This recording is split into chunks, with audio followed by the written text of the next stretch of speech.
Raja Saab extra footage almost 8 నిమిషాల footage అయితే add చేయడం జరిగింది.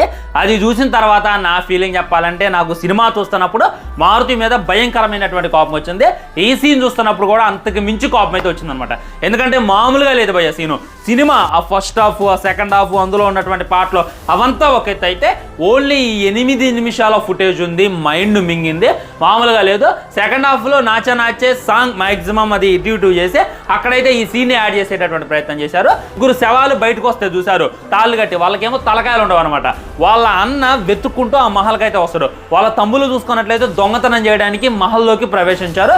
మన తాత నా బంగారమే ముట్టుకుంటారా ఉంగాస అని చెప్పి వాళ్ళ మెడకాయలు తొడలు అన్నీ నరికేసి బాయిలో అయితే ఏలాడదెత్తారు. సో వీడు రివెంజ్ తీర్చుకుందామని వస్తాడు.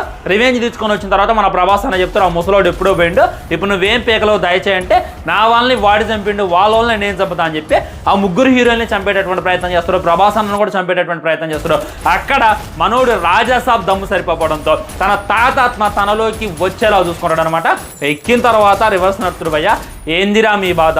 అవును, నరికిన తొడ మెడ ఎడ పెడ తేడా లేకుండా నరికిన, అయితే ఏంది ఇప్పుడు అని చెప్పి వాళ్ళని కొట్టేటటువంటి విధానం. వాళ్ళు మహల్లోకి ఎంత కాన్ఫిడెన్స్, ఎంతమంది వస్తారో తెలుసా, వాళ్ళందరూ కూడా పంచగట్టుకొని పరిగెడుతుంటే నవ్వై తాగల.